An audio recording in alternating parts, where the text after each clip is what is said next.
اللہ اس کو پورا بھی فرماتے ہیں۔ تو یہاں 3 باتیں ہیں جو سمجھنے والی۔ پہلی بات کیا ہے؟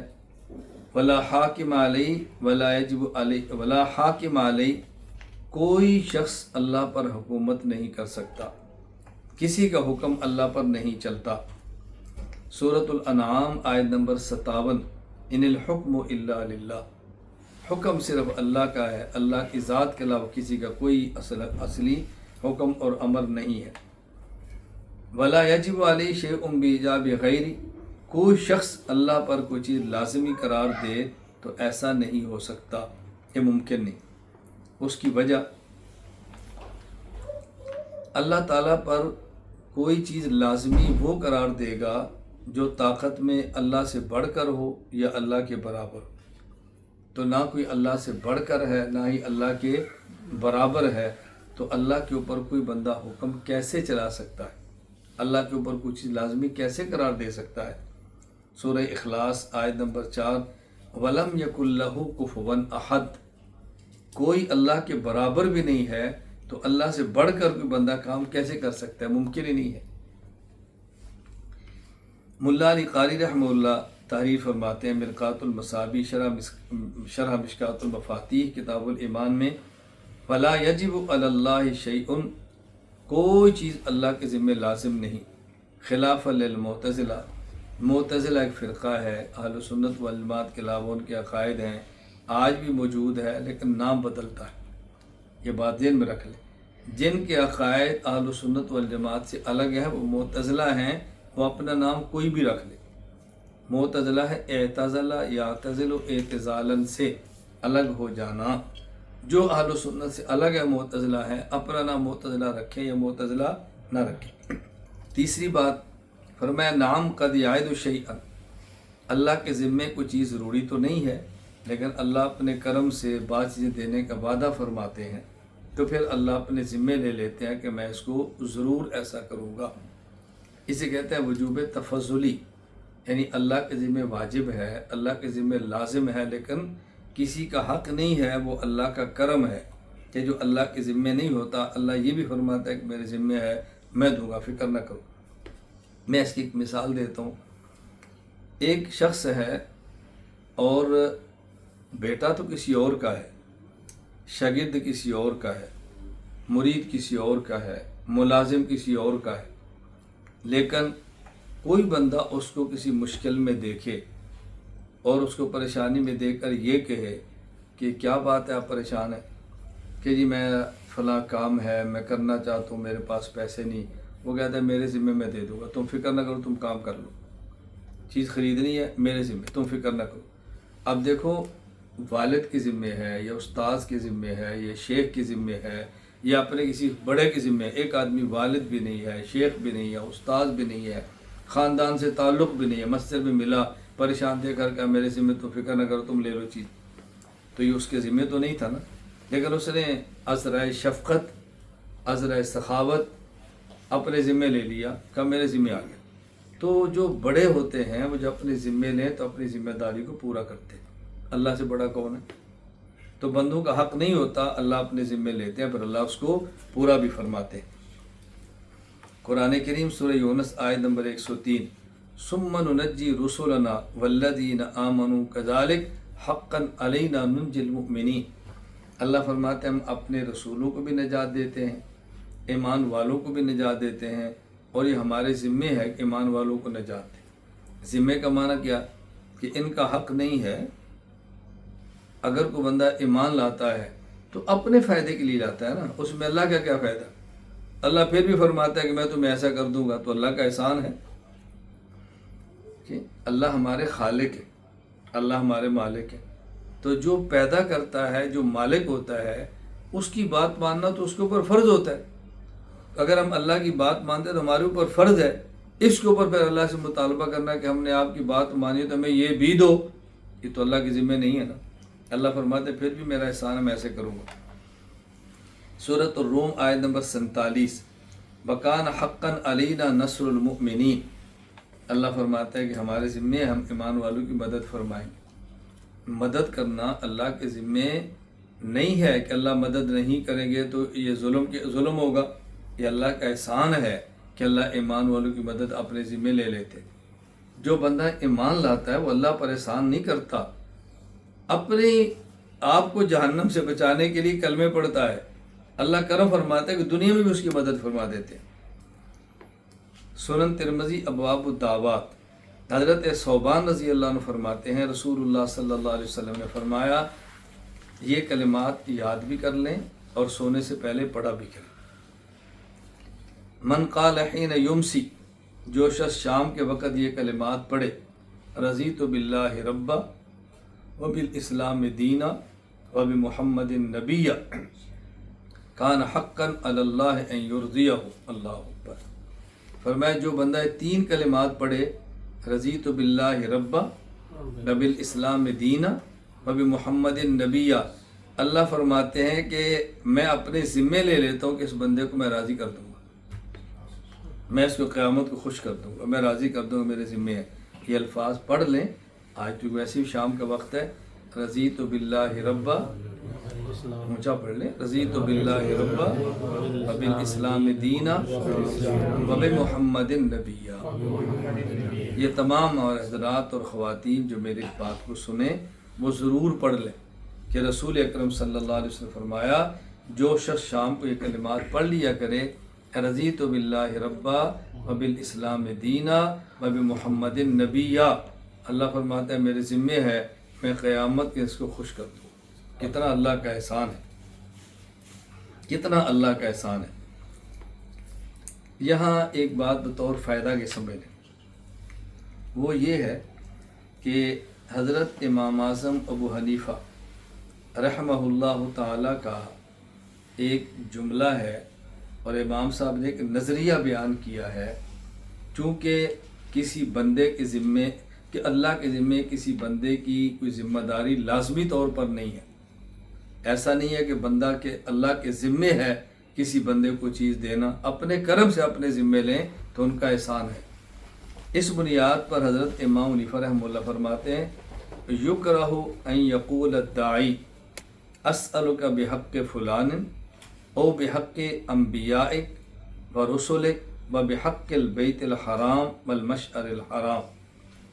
اگر کوئی شخص یہ دعا کرے، جسے ہم وسیلہ کہتے ہیں، یہ دعا کرے اے اللہ میں تجھ سے سوال کرتا ہوں فلاں آدمی کا جو حق ہے اس کا وسیلہ دے کر، اے اللہ میں تجھ سے دعا کرتا ہوں تیرے انبیاء کا جو حق ہے، جو تیرے رسولوں کا حق ہے، ان کا وسیلہ دے کر، یا میں آپ سے دعا کرتا ہوں بیت الحرام یعنی مسجد حرام یا جو پوری حدود حرم ہے اس کا جو حق ہے اس کا وسیلہ دے کر دعا مانگتا ہوں، یا والمشعر الحرام مزدلفہ کے حق کا واسطہ دے کر دعا کرتا ہوں۔ امام صاحب فرماتے ہیں کہ اس طرح دعا کرنا مکروہ ہے۔ اس کا مطلب کیا ہے؟ چونکہ اللہ کے ذمے نہیں ہے تو کوئی بندہ کہ اللہ جو فلاں بندے کا تیرے اوپر حق ہے میں اس کا وسیلہ دے کر دعا مانگتا ہوں، تو جب اللہ کے ذمے کوئی چیز ہے ہی نہیں تو آپ اس کا وسیلہ دے کر دعا کیسے مانگیں گے؟ حضرت امام صلی رحمۃ اللہ فرماتے ہیں کہ مکروہ ہے، اس طرح دعا نہیں مانگنی چاہیے۔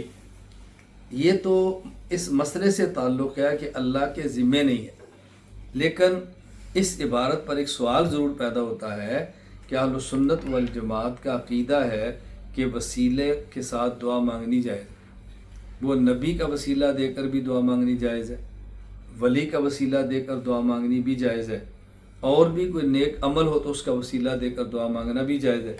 تو حضرت امام ابو حنیفہ رحمۃ اللہ علیہ کی اس عبارت سے بظاہر معلوم ہوتا ہے کہ وسیلے کے ساتھ دعا مانگنا مکروہ ہے۔ اس کا جواب اچھی طرح ذہن نشین فرما لیں۔ اہل سنت والجماعت کا عقیدہ یہ ہے کہ کوئی چیز اللہ پر واجب، اللہ پر لازم نہیں ہے، یہ اہل سنت کا عقیدہ ہے، اور اگر اللہ تعالیٰ اپنے کرم سے کوئی چیز اپنے ذمے لے لیں تو یہ بات الگ ہے، پھر اللہ اس کو پورا بھی فرماتے ہیں۔ جبکہ معتزلہ جو اہل سنت والجماعت نہیں، وہ کہتے ہیں جب انسان نیک عمل کرتا ہے تو اللہ کے ذمے ہے اس کا بدلہ دینا، اللہ کے ذمے ہے، تو وہ اللہ کے ذمے واجب ہونے کے قائل ہیں۔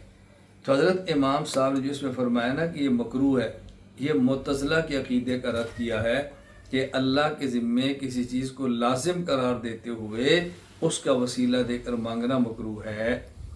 لیکن اگر کسی بندے کا عقیدہ یہ نہ ہو کہ اللہ کے ذمہ کوئی چیز لازم ہے، بلکہ یہ عقیدہ ہو کہ اللہ اپنے کرم سے جو آپ اپنے ذمہ لازم دیا ہے میں اس کا وسیلہ دے کر دعا مانگتا ہوں، تو پھر جائز ہے۔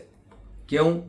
اب جس آدمی نے سوال کیا ہے اور یہ عبارت پیش کی ہے، آپ ان سے کہیں بھئی یہ عبارت جس کتاب میں ہے، کیا عبارت یا ختم ہو یا عبارت کچھ آگے بھی ہے؟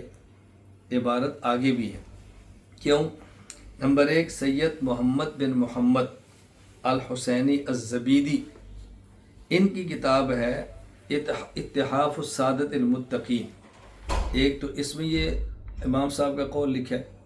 نمبر 2، ملا علی قاری رحمۃ اللہ علیہ کی الفقہ الاکبر کی جو شرح ہے اس میں لکھا ہو۔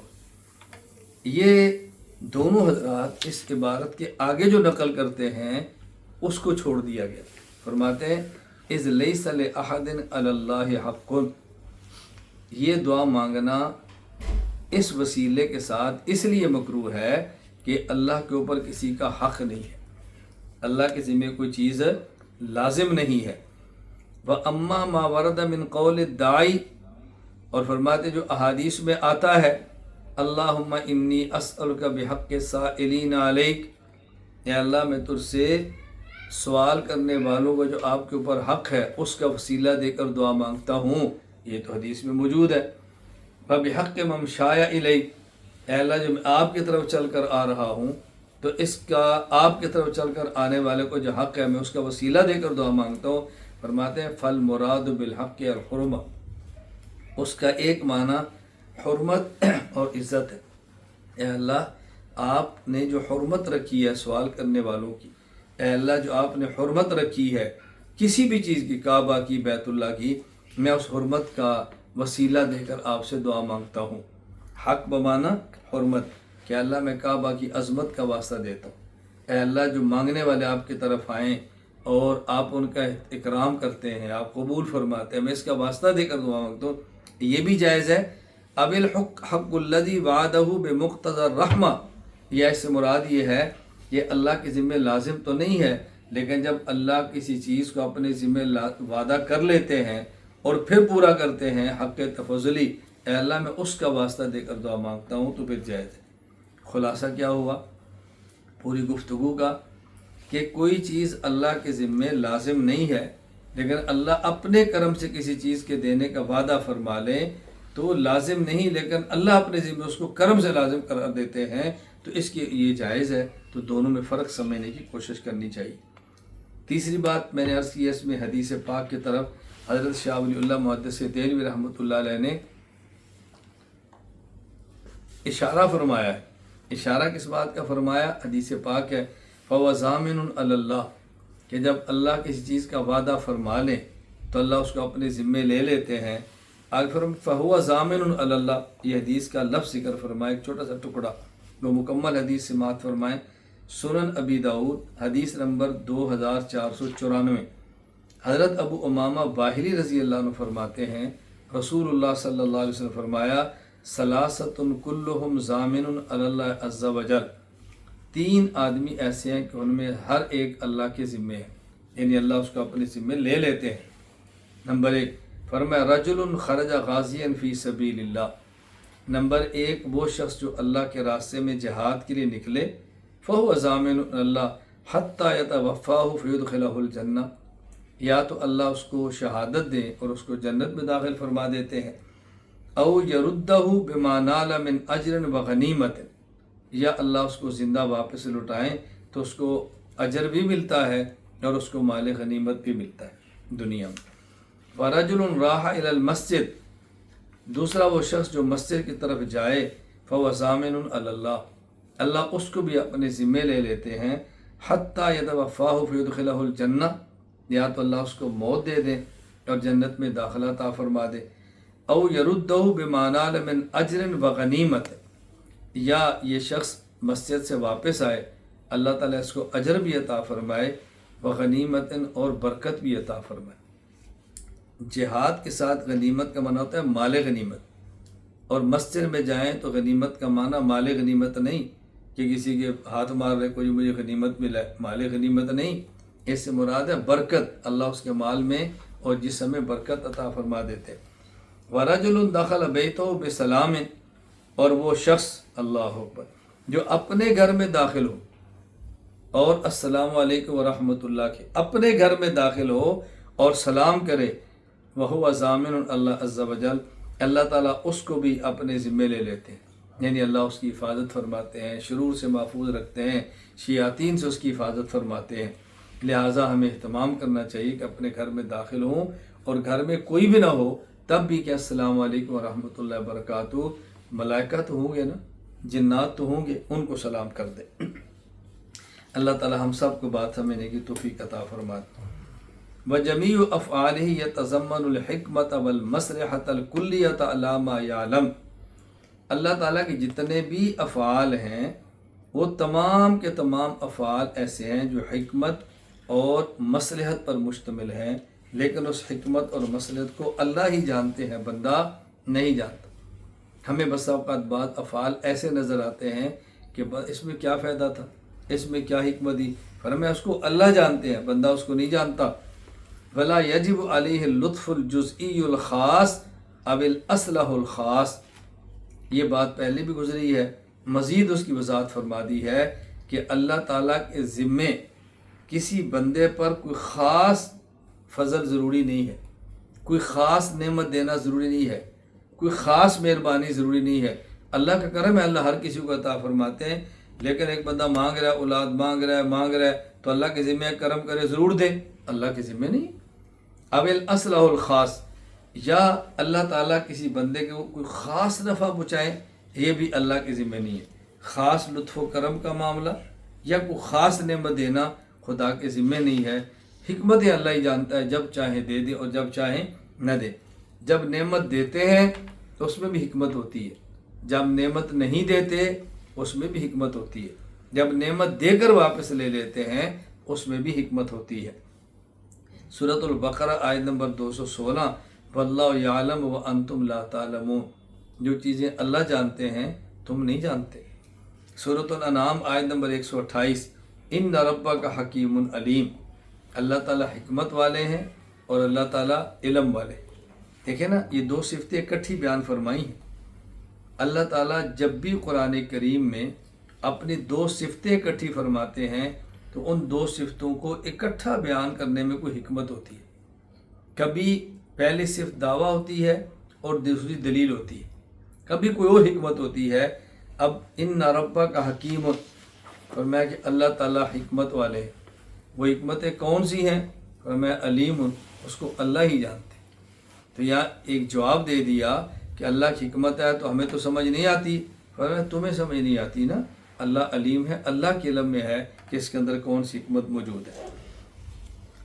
اللہ تعالیٰ کے تمام افعال حکمت پر مشتمل ہیں۔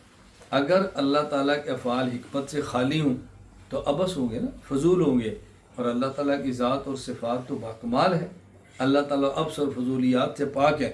سورۃ المؤمنون آیت نمبر 115، افحسبتم انما خلقناکم عبثا وانکم الینا لا ترجعون، کیا تمہارا خیال یہ ہے کہ اللہ تعالیٰ نے تمہیں یوں ہی بے مقصد پیدا کر دیا؟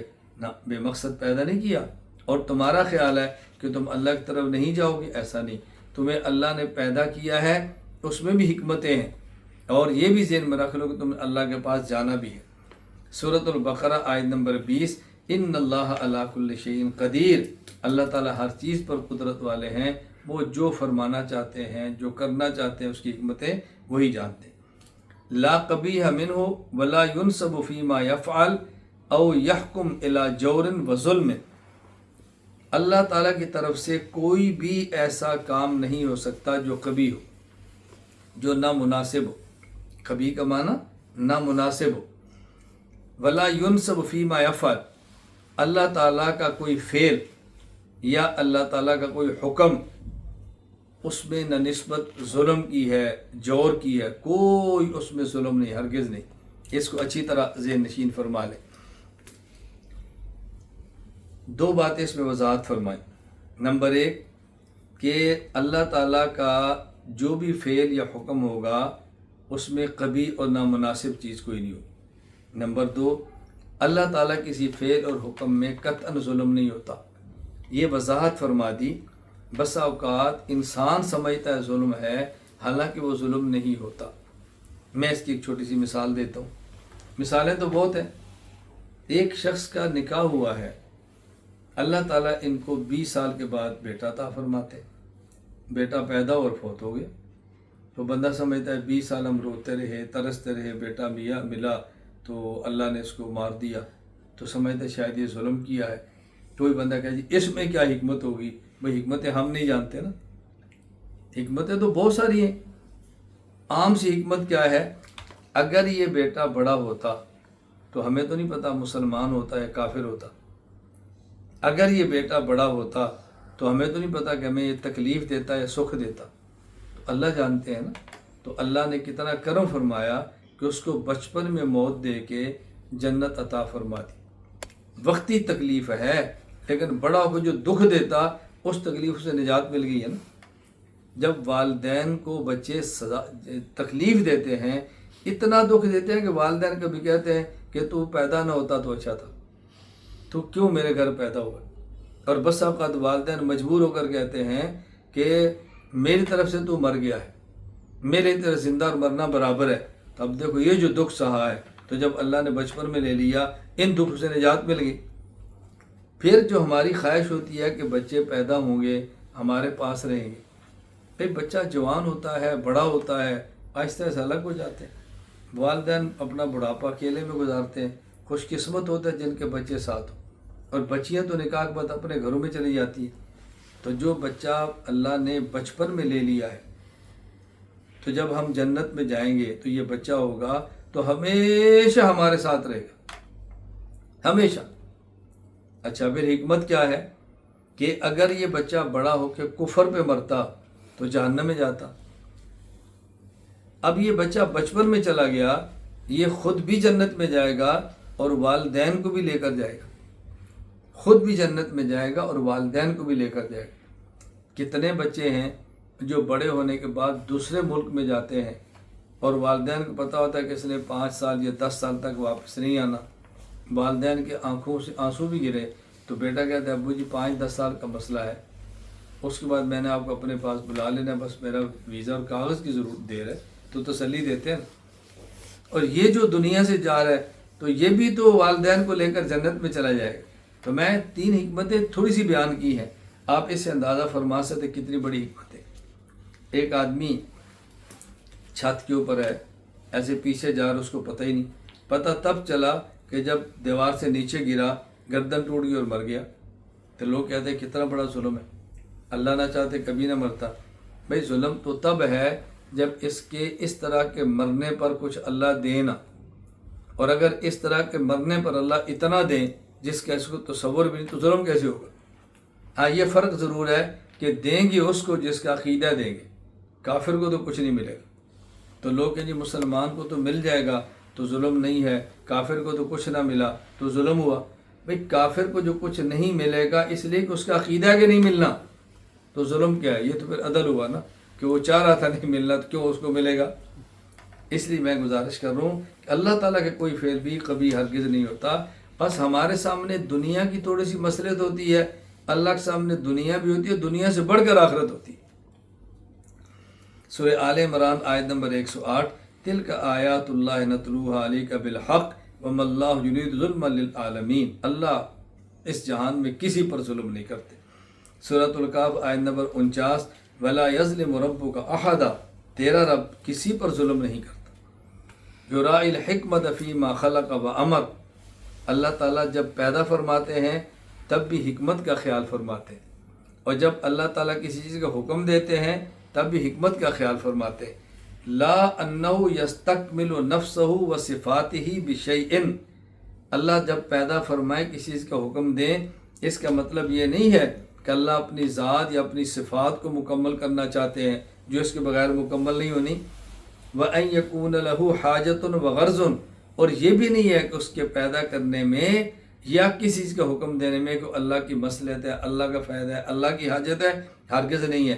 فَإِنَّ ذَلِكَ ضُعْفٌ وَقُبْحٌ، اس لیے کہ یہ تو کمزوری کی نشانی ہے کہ بندہ اپنے فائدے کے لیے کام کرے، چونکہ بندہ کمزور ہے، تو اگر اللہ بھی اپنے فائدے کے لیے کرے یہ تو اللہ کی کمزوری ہوئی نا۔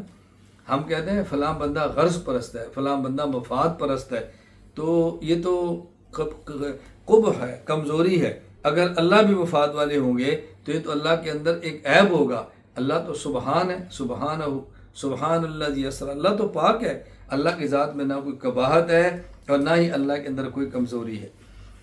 سورہ آل عمران آیت نمبر 97، ومن کفر فإن اللہ غنی عن العالمین، اللہ کو کسی بندے کی کوئی ضرورت نہیں، کسی چیز کی کوئی ضرورت نہیں۔ اللہ نے پیدا فرمایا، سورۃ البقرہ آیت نمبر 29 فرمایا هو الذی خلق لکم ما فی الارض جمیعا، اللہ نے دنیا میں جو کچھ پیدا فرمایا ہے وہ تمہارے فائدے کے لیے پیدا فرمایا، اپنے فائدے کے لیے نہیں۔ یہ ہے خلق۔ اور امر فرمایا ان اللہ یأمر بالعدل والاحسان وایتاء ذی القربى وینہی عن الفحشاء والمنکر والبغی یعظکم لعلکم تذکرون، اللہ جو حکم دیتے ہیں عدل کا، احسان کا، یتیموں غریبوں کو دینے کا، اور حکم دیتے ہیں بے حیائی اور گناہ اور ظلم سے رکنے کا، اور نصیحت فرماتے ہیں کیوں؟ لعلکم تذکرون، تاکہ تمہیں نصیحت حاصل ہو، تمہیں فائدہ ہو۔ اس کے اندر اللہ کا فائدہ نہیں ہے، یہ سب کچھ تمہارے فائدے کے لیے۔ لا حاکم سواہ فلیس للعقل حکم فی حسن الاشیاء وقبحها فکون الفعل سببا للثواب والعقاب، اللہ تعالیٰ کی ذات کے علاوہ دنیا میں کوئی حاکم حقیقی نہیں، اصل حکم اللہ کا چلتا ہے، اور عقل کسی چیز کو نہ حسن قرار دیتی ہے نہ ہی قبیح، یعنی کون سی چیز ٹھیک ہے کون سی غلط ہے، کون سی حسن ہے کون سی قبیح ہے، اس کا فیصلہ عقل نہیں کر سکتی۔ اور اسی طرح کس فعل سے ثواب ملے گا اور کس کام سے گناہ ملے گا یہ عقل فیصلہ نہیں کر سکتی، یہ فیصلہ اللہ ہی کا ہوگا۔ وَإِنَّمَا حُسْنُ الْأَشْيَاءِ وَقُبُحُهَا بِقَضَاءِ اللَّهِ وَحُكْمِهِ وَتَكْلِيفِهِ لِلنَّاسِ، ہمیں کیسا پتہ چلے گا کہ دنیا میں فلاں چیز حسن ہے فلاں قبیح ہے، فلاں ٹھیک ہے اور فلاں غلط ہے، فلاں عیب دار ہے فلاں بے عیب ہے، ہمیں کیسے پتہ چلے گا؟ فرمایا کہ اللہ تعالیٰ کا فیصلہ کرنا، اللہ تعالیٰ کا حکم دینا، اللہ کے بندے کو پابند کرنا کہ فلاں کام کرو، اس بات کی علامت ہے کام ٹھیک ہے، اور اللہ تعالیٰ کا پابند کرنا فلاں کام نہ کرو، اس کا معنی کہ یہ کام غلط ہے۔ اللہ کا پابند کرنا کہ تم حلال چیز کھاؤ، اس کا معنی کہ یہ بہتر ہے۔ اللہ کا پابند کرنا کہ حرام نہ کھاؤ، اس کا معنی کہ حرام یہ عیب دار ہے قبیح ہے۔ یہ شریعت کا فیصلہ ہی دلیل ہے کسی چیز کے حسن اور قبیح ہونے کی۔ فرق کیا ہے؟ فَمِنْهَا مَا يُدْرِكُ الْعَقْلُ وَجْهَهُ وَمَصْلِحَتَهُ وَمُنَاسَبَتُهُ لِلثَّوَابِ وَالْعِقَابِ، بعض چیزیں ایسی ہیں کہ عقل کو پتہ چل جاتا ہے کہ اس کے حلال ہونے کی وجہ کیا ہے، اس کے حرام ہونے کی وجہ کیا ہے، عقل کو پتہ چل جاتا ہے اس میں حکمت کیا ہے، اس میں حکمت کیا ہے، اللہ کو پتہ چل جاتا ہے کہ اس پر ثواب کیوں، اس پر عقاب کیوں ہے۔ فَمِنْهَا مَا لَا يُدْرِكُ إِلَّا بِإِخْبَارِ الرُّسُلِ عَنِ اللَّهِ تَعَالَى، اور کتنی چیزیں ایسی ہیں کہ جس کا عقل کو اندازہ نہیں ہوتا، بس وہ اللہ کے رسول بتاتے ہیں تو پتہ چلتا ہے۔ میں اس کی کتنی آسان سی مثالیں پیش کر سکتا ہوں۔ دیکھیں، شریعت کے 5 ارکان ہیں۔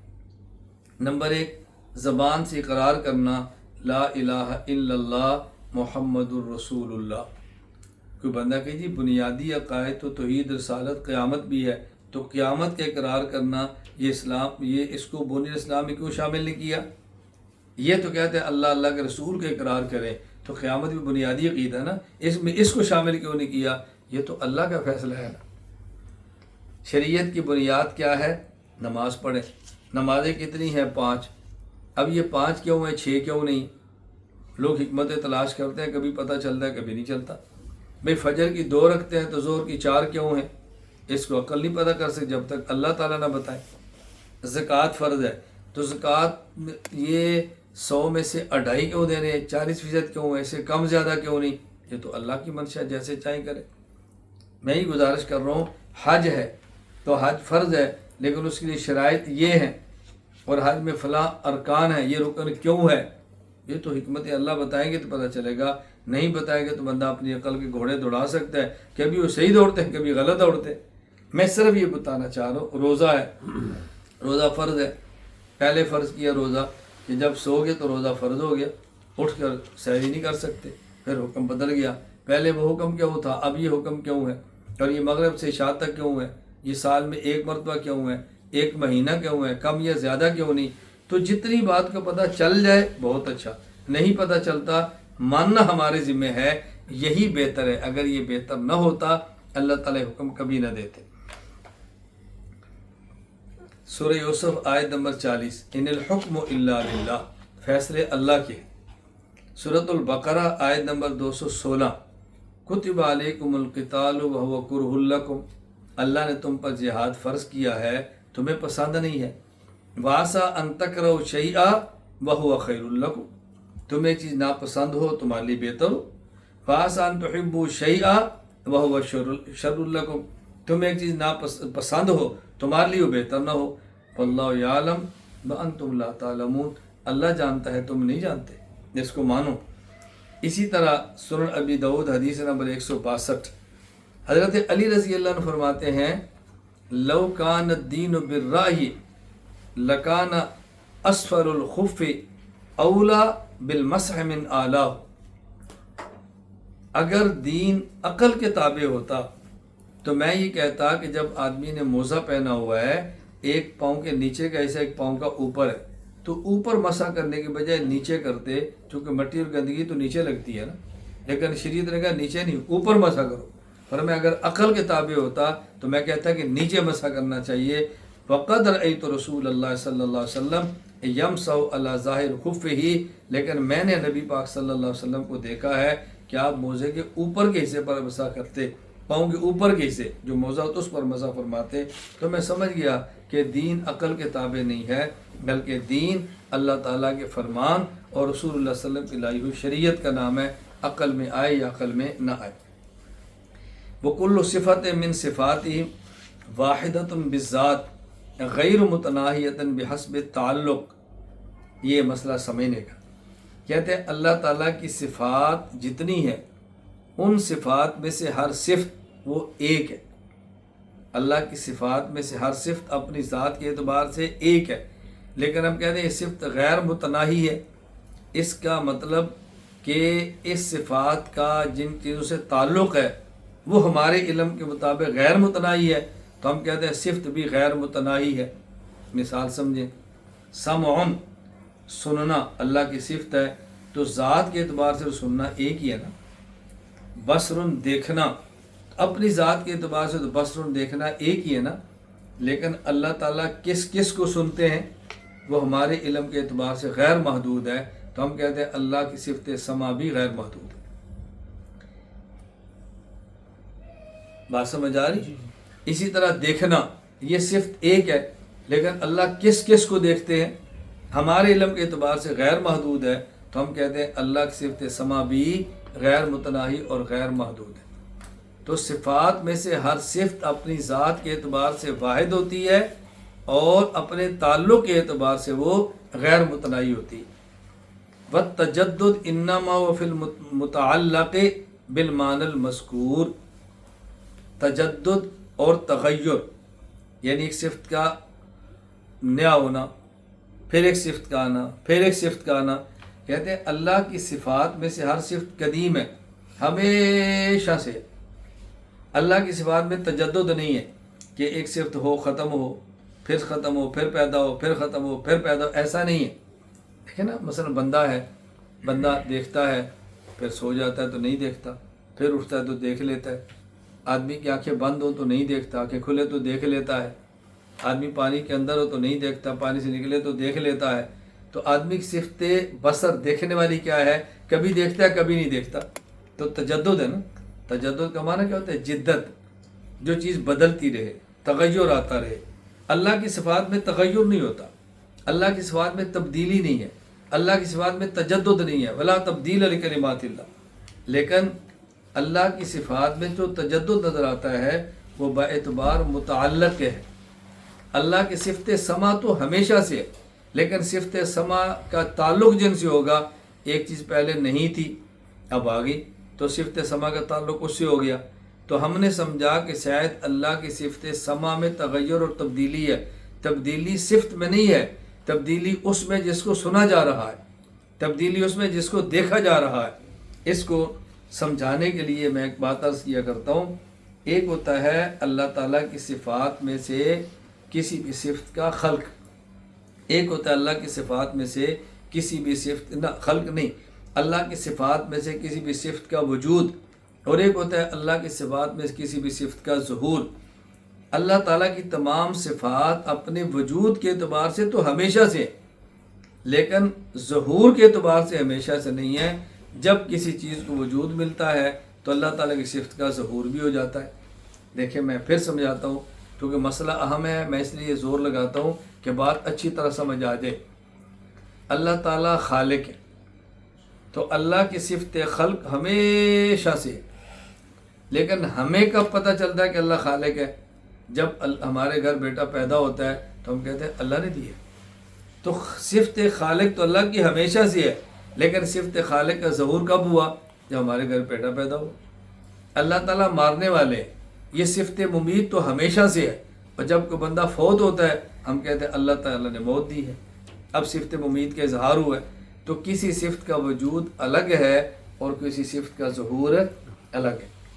پھر اس بات کو سمجھیں، اللہ تعالیٰ لیس کمثلہ شیء ہے، اللہ تعالیٰ بے مثال ہیں، اللہ تعالیٰ کے کوئی چیز مشابہ اور مثل نہیں، لیکن سمجھانے کے لیے مثال دینی پڑتی ہے وگرنہ بات سمجھ نہیں آتی. اور قرآن کریم کے اندر ہے لیس کمثلہ شیء، اللہ تعالیٰ بے مثل ہے. اسی قرآن کریم میں ہے مثل نوری کمشکات فیہا مصباح، اللہ کے نور کی مثال ایسے ہے کہ جیسے ایک تاخچہ ہے، یعنی دیوار کے اندر چراغ رکھنے کی جگہ تاخچہ ہے، اس کے اندر ایک چراغ ہے، اور اس چراغ کے اندر زیتون کا تیل ہوتا ہے جو بہت بہترین انداز میں جلتا ہے، بس آگ قریب کی اور جل گیا. تو اللہ فرماتے ہیں اللہ کے نور کی مثال ایسے سمجھو، یہ سمجھانے کے لیے. تو اللہ بے مثال بھی ہے، ساتھ نور کی مثال بھی دیتے ہیں. کیوں ہے بے مثال؟ لیکن سمجھ نہیں آتی جب تک مثال نہ دے. اللہ تعالیٰ صفات اور ذات کے اعتبار سے بے مثال ہے، لیکن ہمیں اللہ کی صفات کو سمجھانے کے لیے بسا اوقات مثال دینی پڑتی ہے. میں اس کی مثال دیتا ہوں. ایک شخص قاری ہے، ایک شخص قاری ہے لیکن وہ خاموش بیٹھا ہوا ہے. تو قاری کہتے ہیں قرآن پڑھنے والے کو، بغیر خاموش بیٹھا ہے، پھر بھی کہتے ہیں جی قاری صاحب ہے. کوئی بندہ پوچھے تو پڑھ نہیں رہا، پھر قاری صاحب کیسے ہوا؟ تو کہتا ہے جی میں قرآن سنا دے تو سنا، ہاں پتہ چلا قاری صاحب. تو دیکھیں جب وہ نہیں پڑھ رہا قاری صاحب تب بھی ہے، لیکن جب قرآن پڑھنا شروع کرتا ہے تو وہ قاری صاحب بنتا نہیں ہے، اب اس کے قاری ہونے کا ظہور ہوتا ہے.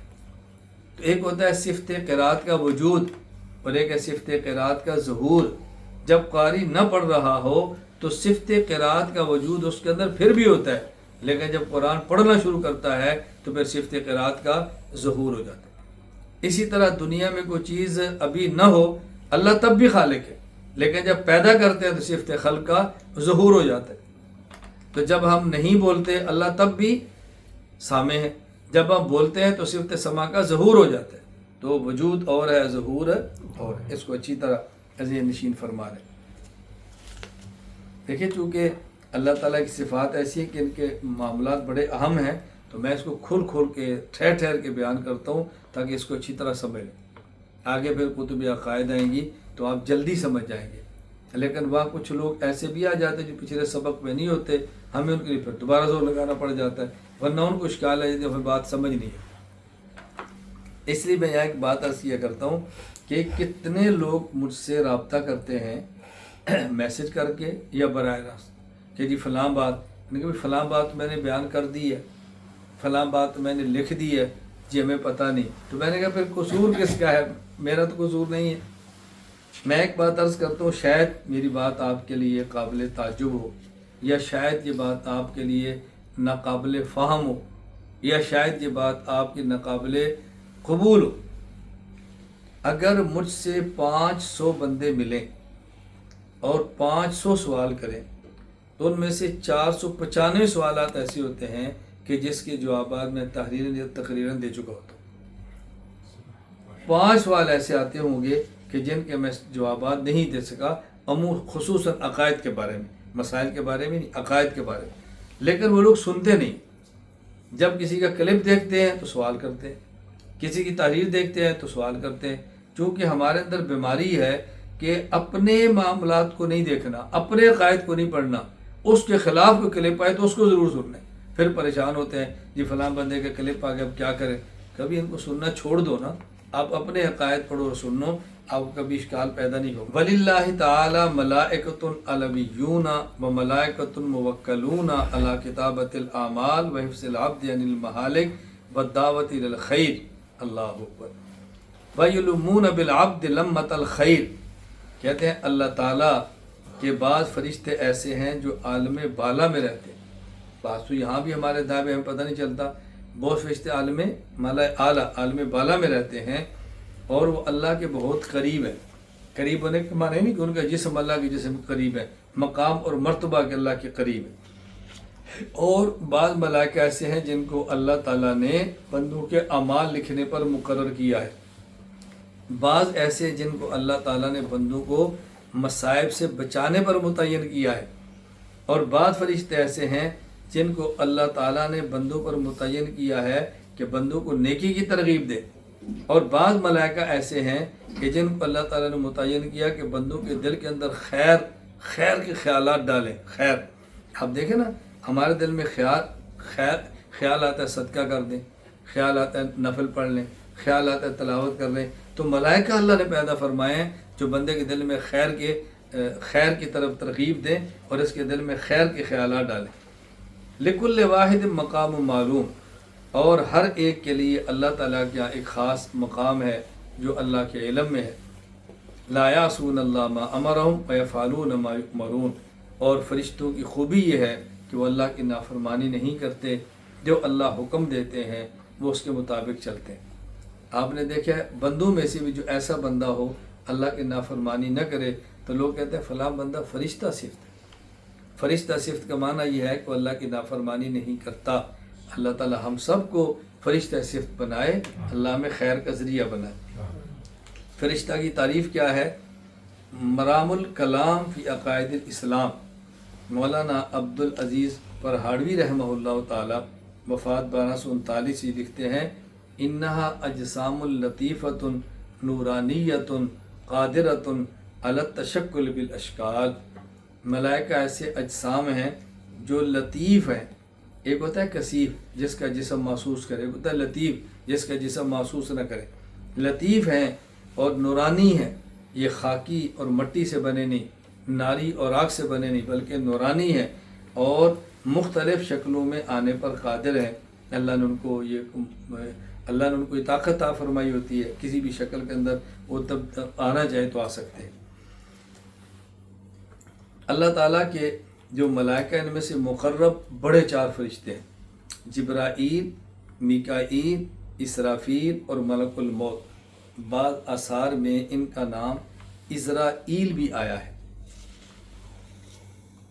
علامہ جلال الدین عبد الرحمن سیوطی رحمہ اللہ وفات 911 ہجری اپنی تفسیر الدر المنصور سورۃ البقرہ آیت نمبر 97 من کان عدوا للہ ملائکتی، اس کے تحت لکھتے ہیں کہ ایک شخص نے عرض کیا یا رسول اللہ ای الخلق اکرم علی اللہ عز وجل، اے اللہ کے نبی آپ فرمائیں اللہ کے نزدیک سب سے زیادہ معزز کون ہے، عزت والا کون ہے؟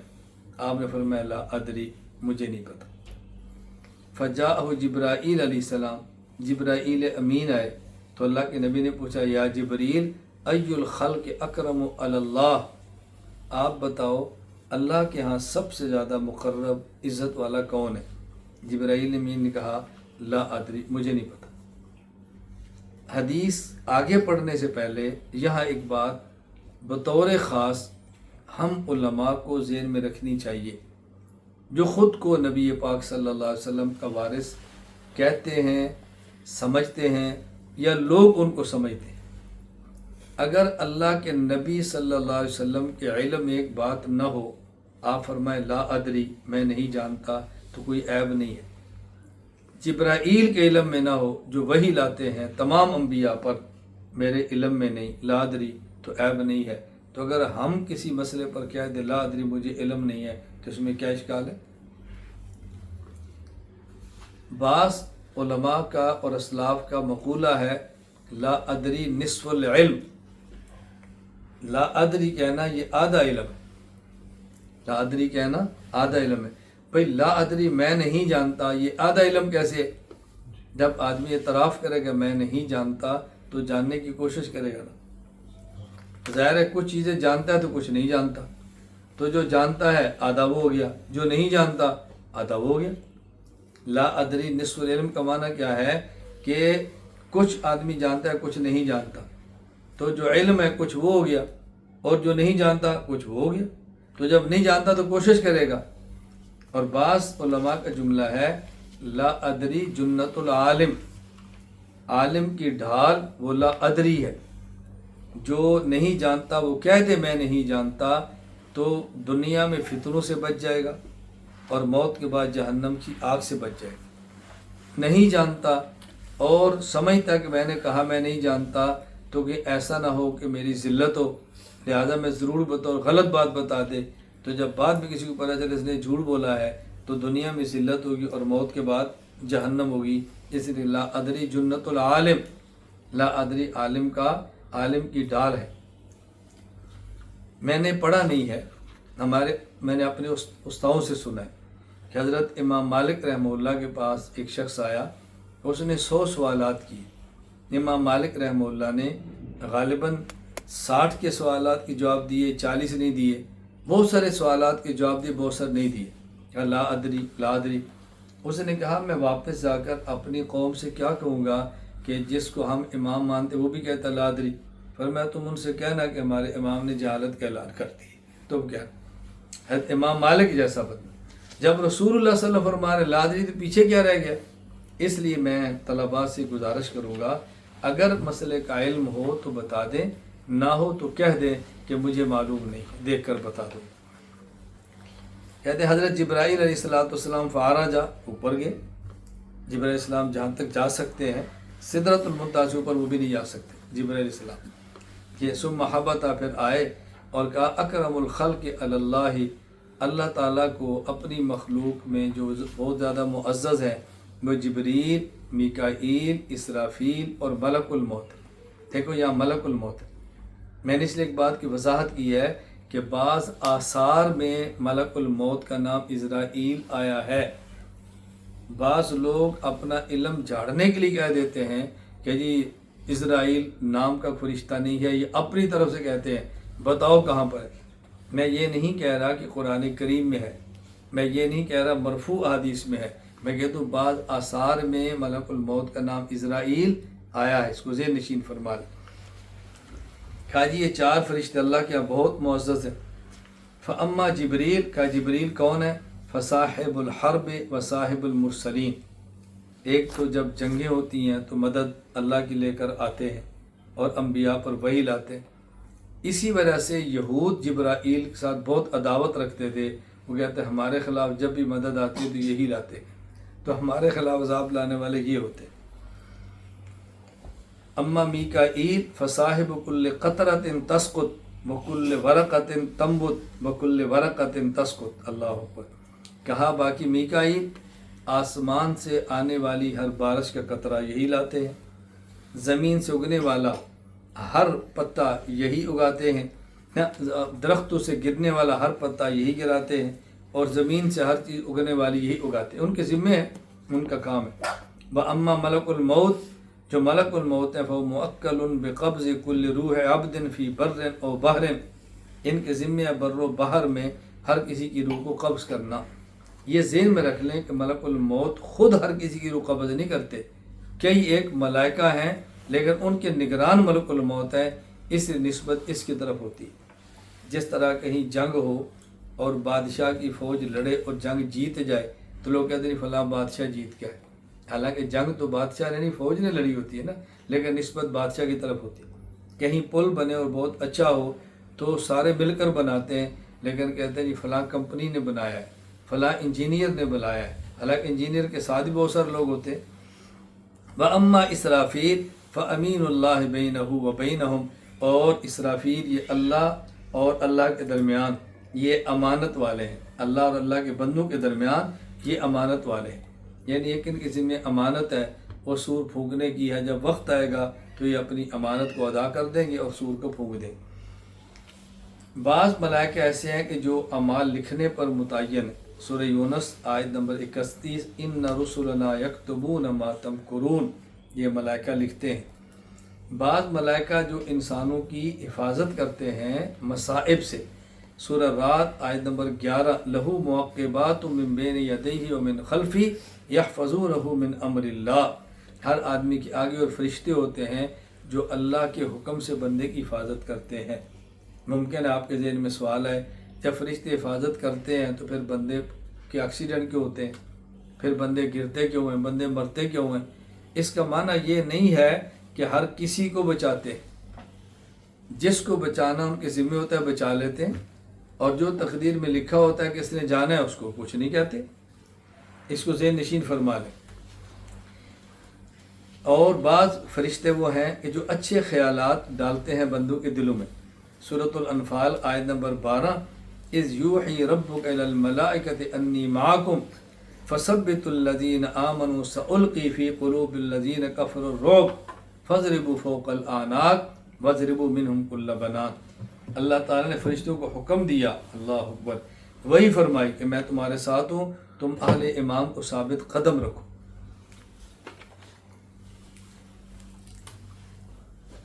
سورہ تحریم آیت نمبر 6، لا یعصون اللہ ما امرہم ویفعلون ما یؤمرون، جو ملائکہ کے ذمہ کام ہے ملائکہ اس کام کو سر انجام دیتے ہیں۔ جبرائیل امین کے بارے میں ایک بات عرض کر دوں، آپ نے سنا ہی ہوگا، جو موجودہ مسجد نبی ہے، ایک پرانا حرم ہے ترکیوں نے بنایا اور ایک جدید حرم ہے۔ جو پرانی مسجد نبی ہے، آپ قبلہ کی طرف منہ کر لیں تو 3 دروازے آپ کے دائیں طرف ہیں اور 3 دروازے بائیں روضہ پاک کی طرف۔ یہ جو روضہ پاک کی طرف 3 دروازے ہیں، اس میں ایک کا نام ہے باب البقی جو قبلے کی طرف، ایک ہے باب النساء جو دوسری طرف ہے، ایک ہے درمیان اس کا نام باب جبرائیل۔ یہ جو باب جبرائیل ہے یہ ایک ہے بڑا، اس کے اوپر لکھا ہے، اس کو تھوڑی توسیع ہوئی ہے، مگر نہ اس کے ساتھ ایک چھوٹا دروازہ ہے۔ یہ حضرت امی عائشہ رضی اللہ تعالیٰ عنہ کے گھر سے باہر آنے کا راستہ تھا۔ ان کے گھر کے 2 راستے تھے، ایک باہر نکلنے کا اور ایک مسجد نبی میں داخل ہونے کا، وہ چھوٹا سا ساتھ ہے۔ تو یہ جو دروازہ سب تو چھوٹا ہے لیکن اس کی توسیع کی ہے، اوپر باب جبریل لکھا ہوا ہے، ظاہر اتنا بڑا دروازہ رسول اللہ صلی اللہ علیہ وسلم کے مکان مبارک کا نہیں تھا نا۔ تو غزوہ خندق کے بعد رسول اکرم صلی اللہ علیہ وسلم تشریف لائے گھر پہ اور آپ اپنی زرہ اتارنے لگے تو دیکھا جبرائیل امین آگے ہیں اور زرہ پہنی ہوئی، جبرائیل امین آگے اور زرہ پہنی ہے۔ تو اللہ کے نبی صلی اللہ علیہ وسلم جبرائیل امین نے کہا کہ ہم نے ابھی تک زرہ نہیں اتاری، ہمیں حکم ہے کہ ہم آگے جائیں بنو قریظہ کی طرف، اور آپ نے زرہ اتارنی شروع کر دی ہے۔ تو رسول اللہ صلی اللہ علیہ وسلم نے پھر زیب تن فرمائی تو جبرائیل نے کہا جی آپ تیاری فرمائیں، میں جاتا ہوں اور بنو قریظہ جو یہودی ہیں ان کے دل میں خوف پیدا کرتا ہوں، آپ تیاری کریں۔ تو یہ فرشتوں کے ذمے ہے مومنین کے دلوں کو ثابت قدم فرمانا، مضبوط کرنا، اور کفار کے دل میں مسلمانوں کا رعب ڈالنا۔ یہ اس وقت بھی تھا اور آج بھی ہے، اس وقت بھی تھا اور آج بھی ہے۔ یہ اگر کہیں ایسا نہ ہو تو ہمارے اپنے اعمال کی شامت ہے، وگرنہ ملائکہ آج بھی مدد کے لیے آتے ہیں۔ وَمِنْ خَلْقِ اللَّهِ شَيَاطِينَ لَهُمْ لَمَّةُ شَرٍّ بِابْنِ آدم، اللہ تعالیٰ کی مخلوقات میں سے ایک مخلوق شیاطین ہے، اور ان کا کام انسان کے دلوں میں وسوسے ڈالتے رہنا ہے۔ شیاطین شیطان کی جمع ہے، اور شیطان کا معنی شیخ ابو العباس احمد بن محمد رحمہ اللہ وفات 1368 ہجری، المصباح المنیر کہتے ہیں وَكُلُّ عَاتٍ مُتَمَرِّدٍ مِنَ الْجِنِّ وَالْإِنسِ وَالدَّوَابِّ فَهُوَ شیطان۔ یہ سن لیں شیطان کسے کہتے ہیں۔ عام طور پہ ہم سمجھتے ہیں کہ شیطان جنات ہوتے ہیں، جنات نہیں، شیطان کون ہے؟ ہر سرکش اور نافرمان وہ شیطان ہے، خواہ وہ جن ہو، خواہ وہ انسان ہو، اور خواہ وہ چھپایا جانور ہو۔ تو شیطان انسان بھی ہیں، جنات بھی ہیں اور چھپائے بھی ہیں۔ شیطان کا معنی ہے سرکش ہونا، تو صرف جن نہیں ہے، اس کو ذہن نشین فرما لیں۔ سورۃ الانعام آیت نمبر 112، وَكَذَلِكَ جَعَلْنَا لِكُلِّ نَبِيٍّ عَدُوًّا شَيَاطِينَ الْإِنسِ وَالْجِنِّ یوحی بعضهم الی بعض زخرف القول غرورا۔ اسی طرح ہم نے ہر نبی کے لیے انسانوں اور جنوں میں سے شیاطین کو دشمن بنایا۔ اس کا معنی یہ نہیں ہے کہ اللہ تعالیٰ نے دشمن یوں بنایا کہ تم دشمنی کرو، یعنی ایسے شیاطین، ایسے انسان اور جنات پیدا فرمائے جو سرکش تھے، اور نتیجہ نکلا کہ وہ دشمن بنے انبیاء علیہ السلام کے، جبکہ جن انسانوں کے نبی کا معاون بننا چاہیے تھا۔ تو یہاں دیکھو شیاطین الانس والجن، انس بھی اور جن دونوں قسم کے شیطان ہیں۔ وقال الذین کفروا، سورہ فاصلات، سورہ آیت نمبر 29، وقال الذین کفروا ربنا ارنا الذین اضلانا من الجن والانس۔ یہ قیامت کے دن کافر کہیں گے یا اللہ وہ جنات اور انسان جن نے ہمیں گمراہ کیا ہمیں دکھاؤ، نجعلہما تحت اقدامنا، آج ان کو ہم نے اپنے پاؤں کے نیچے رو دیں۔ یہاں بھی جن و انس دونوں کا ذکر ہے۔ سورۃ الناس آیت نمبر 6، الذی یوسوس فی صدور الناس من الجنۃ والناس، جو انسانوں کے دلوں میں وسوسے ڈالتے ہیں وہ انسان بھی ہیں اور جنات بھی ہیں، دونوں قسم۔ حتیٰ کہ میں نے بتایا کہ جانور بھی ایسے ہیں بعض جو شیاطین ہیں۔ صحیح مسلم حدیث نمبر 1572، حضرت جابر بن عبداللہ رضی اللہ عنہ فرماتے ہیں کہ امرنا رسول اللہ صلی اللہ علیہ وسلم بقتل الکلاب، ہمیں ایک وقت تھا کہ اللہ کے نبی نے حکم دیا کہ کتے قتل کرو، بعد میں حکم منسوخ ہوا، کچھ کتوں کو رکھنے کی اجازت دی، کتے قتل کرو۔ فرماتا ہے ان المرأة حتیٰ ان المرأة تقدم من البادیۃ بکلبها فنقتلہ، حتیٰ کہ اگر کوئی عورت دیہات سے آتی اور اس کے ساتھ کتا ہوتا ہم اس کتے کو بھی قتل کر دیں، حکم تھا جہاں کتا ملے اس کو مار دو۔ ثم نہى النبی صلی اللہ علیہ وسلم عن قتلها، پھر اللہ کے نبی صلی اللہ علیہ وسلم نے عموماً کتوں کو قتل کرنے سے منع فرما دیا۔ وقال، یہ بات فرمائی، علیکم بالاسود البہیم ذی النقطتین فانہ شیطان، فرمایا کہ تم خاص طور پر اس کتے سے بچو جو سیاہ رنگ کا ہے اور اس کے اوپر 2 سرخ سفید نقطے ہیں۔ کیوں؟ فرمایا فإنہ شیطان، کہ یہ شیطان ہے۔ بتانا مقصود یہ ہے کہ جانوروں میں بعض جانور ایسے ہیں کہ جو ان کو شیطان کہتے ہیں، کیوں؟ وہ سرکش ہوتے ہیں۔ کتے مطیع بھی ہوتے ہیں، کتے سرکش بھی ہوتے ہیں۔ تو شیطان کے لفظ کا مفہوم بیان کرنا ہے کہ جن بھی ہیں، انسان بھی، حتیٰ کہ جانور بھی ہیں۔ والقرآن کلام اللہ اوحی اللہ الی نبینا محمد صلی اللہ علیہ وسلم، قرآن اللہ کا کلام ہے، اللہ نے اپنے نبی حضرت محمد صلی اللہ علیہ وسلم پر اس کو نازل فرمایا۔ آگے فرمایا وما کان لبشر، وحی کی صورتیں بیان کی ہے، وما کان لبشر ان یکلمہ اللہ الا وحیا، اللہ جب بھی بشر سے بات فرماتے ہیں یا تو وحی نازل فرماتے ہیں، یا او من وراء حجاب، یا پردے کے پیچھے بات فرماتے ہیں، او یرسل رسولا، یا فرشتہ بھیجتے ہیں، فیوحی باذنہ ما یشاء، اور اللہ تعالیٰ اپنے حکم سے، فرشتہ اللہ کے حکم سے وہ وحی آگے منتقل کر دیتا ہے۔ فہذا حقیقت الوحی، یہ وحی کی حقیقت ہے، یعنی یا تو اللہ نبی کے دل میں القاء فرما دیتے ہیں، یا اللہ گفتگو فرماتے ہیں لیکن نبی اللہ کو دیکھتے نہیں ہیں، جس طرح موسیٰ علیہ السلام سے کی ہے، اور یا اللہ فرشتہ بھیجتے ہیں اور نبی پر وحی کو نازل فرماتے ہیں۔ 3 صورتیں۔ قرآن کریم کی تعریف کیا ہے؟ الفقہ الاکبر میں تفصیلاً اس پر بات کریں گے۔ امام ابو حنیفہ رحمہ اللہ فرماتے الفقہ الاکبر میں، فالقرآن کلام اللہ، قرآن اللہ کا کلام ہے، فی المصاحف مکتوب، مصاحف میں لکھا ہوا ہے، مصاحف جمع ہے مصحف کی، مصحف کہتے ہیں جو 2 گتھوں کے درمیان کاغذات کا مجموعہ ہے، اسے کہتے ہیں مصحف۔ وفی القلوب محفوظ، اور یہ دلوں میں محفوظ ہے، وعلی الألسن مقرون، زبان سے پڑھا جاتا ہے، وعلی النبی علیہ الصلوۃ والسلام منزل، اور رسول اللہ صلی اللہ علیہ وسلم پر تھوڑا تھوڑا کر کے نازل ہوا ہے۔ قرآن کریم کے بارے میں اہل سنت والجماعت کا موقف یہ ہے، نمبر 1 یہ اللہ کا کلام ہے، نمبر 2 اللہ کی صفات ذاتیہ میں سے ایک صفت ہے۔ صفات کے عنوان پہ آپ پڑھ چکے ہیں، اللہ تعالیٰ کی صفات ذاتیہ بھی ہیں اور صفات فعلیہ بھی ہیں۔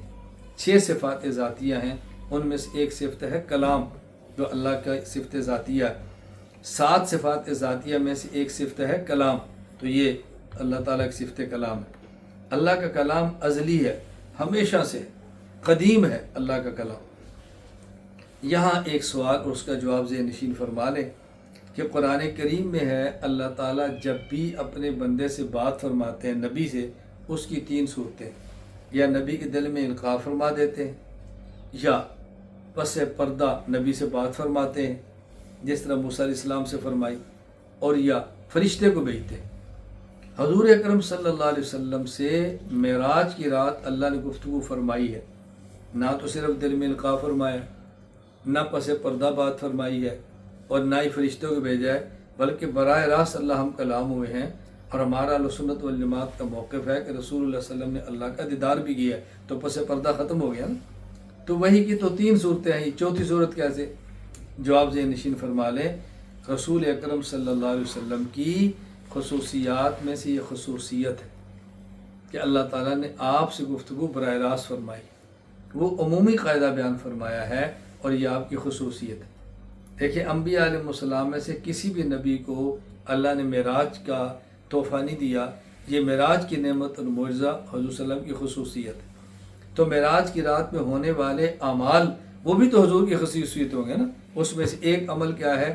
اللہ تعالیٰ کا براہ راست رسول اکرم صلی اللہ علیہ وسلم سے بلا حجاب اور بلا ملائکہ واسطے، فرشتے کے واسطے کے بغیر گفتگو کرنا، یہ ذہن نشین فرما لیں۔ اور دوسرا اس کا جواب یہ ہے، ایک ہے عالم بالا، ایک ہے عالم اسفل، ایک ہے ملائے اعلیٰ، ایک ہے ملائے اسفل، ایک ہے یہ جہان زمین کا، اور ایک ہے ملائے اعلیٰ اوپر کا جہان۔ یہ جو اللہ نے قانون بیان فرمایا کہ اللہ نبی سے گفتگو فرماتے ہیں یا دل میں القاء فرما کے، یا حجاب کے ساتھ پس پردہ، اور یا فرشتہ بھیج کر، یہ اس دنیا کے لیے ہے۔ رسول اللہ صلی اللہ علیہ وسلم نے گفتگو فرمائی ہے، وہ ملائے اسفل میں نہیں ہے بلکہ ملائے اعلیٰ میں ہے، ملائے اعلیٰ میں ہے۔ میں نے آپ سے بتایا وحی لانے والا جبریل ہے، اور جبریل علیہ السلام کی جو حد ہے وہ سدرۃ المنتہا ہے، اس کے اوپر جبرائیل امین بھی نہیں جا سکتے۔ تو گفتگو کے 3 طریقے بتائے نا، یا تو دل میں القاء فرمائے جب نبی زمین پر ہے، یا اللہ تعالیٰ فرشتہ بھیجے جب نبی زمین پر ہے، یا مابرائے حجاب بات کر جب نبی زمین پر ہے۔ تو جب اللہ نے ملائے اسفل سے ملائے اعلیٰ پر بلا لیا تو ملائے اعلیٰ میں تو قانون ہی بدل جاتے ہیں، اس لیے اس پر کوئی اشکال نہیں۔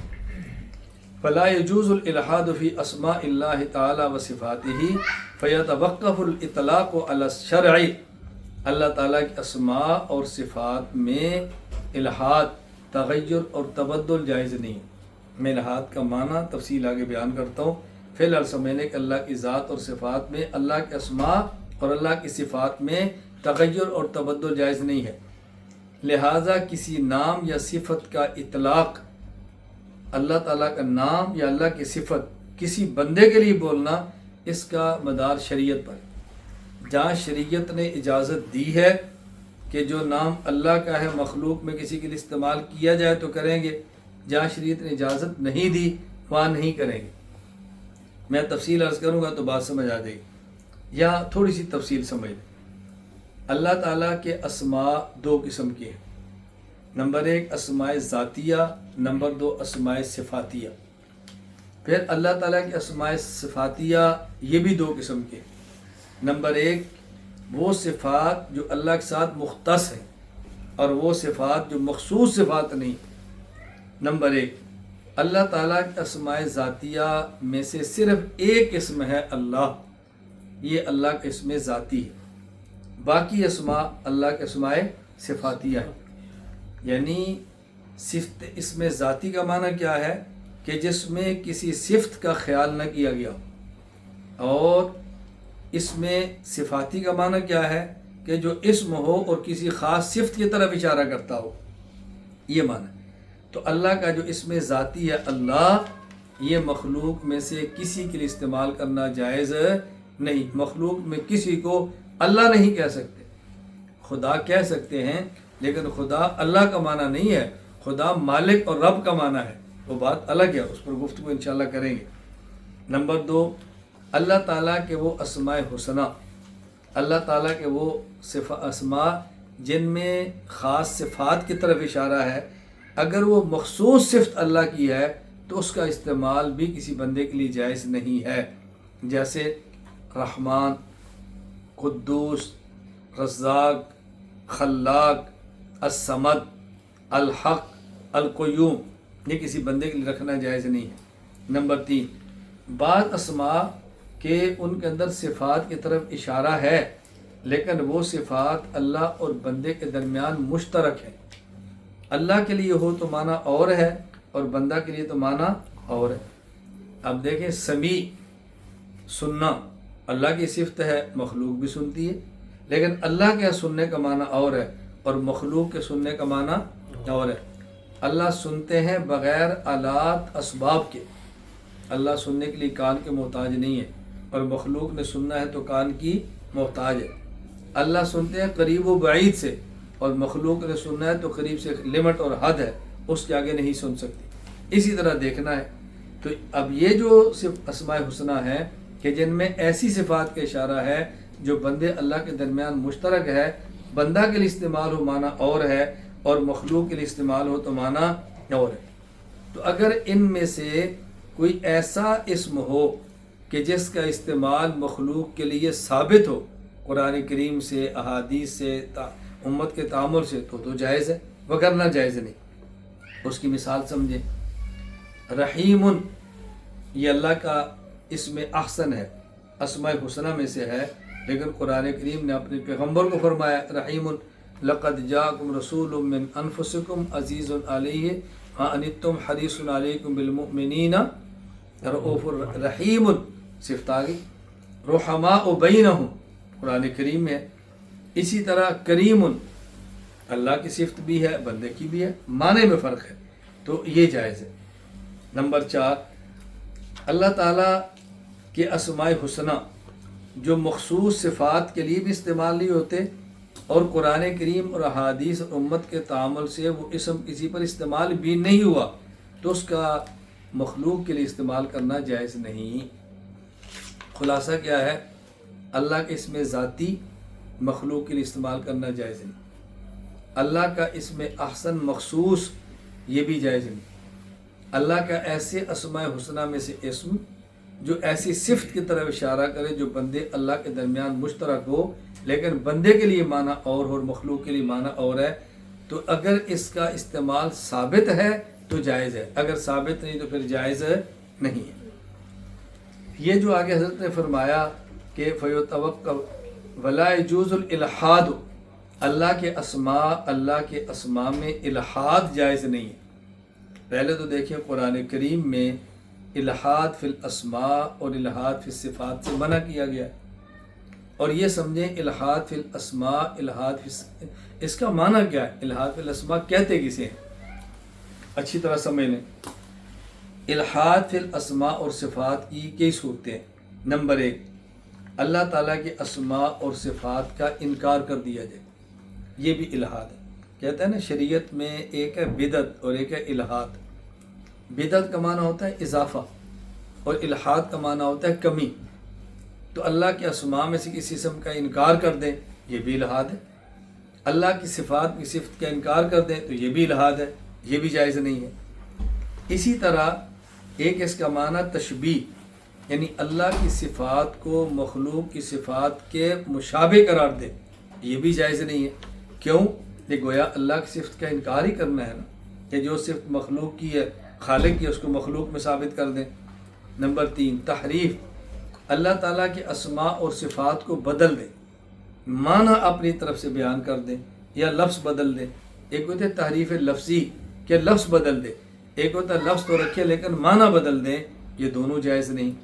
نمبر 4، اشتقاق باطل، اشتقاق باطل کا معنی کیا ہوتا ہے؟ اللہ تعالیٰ کے اسماء اور صفات سے غلط اسماء بنا لینا۔ آپ نے پڑھا ہے نا اشتقاق، اشتقاق کا معنی کیا ہوتا ہے؟ ایک چیز سے دوسری چیز کو نکال لینا۔ ایک ہوتا ہے مشتق، ایک ہوتا ہے مشتق منہ۔ مشتق منہ جس سے نکالا جائے، اور مشتق جو نکالا جائے، اور نکالنے کو کہتے ہیں اشتقاق۔ اشتقاق باطل کا معنی کیا؟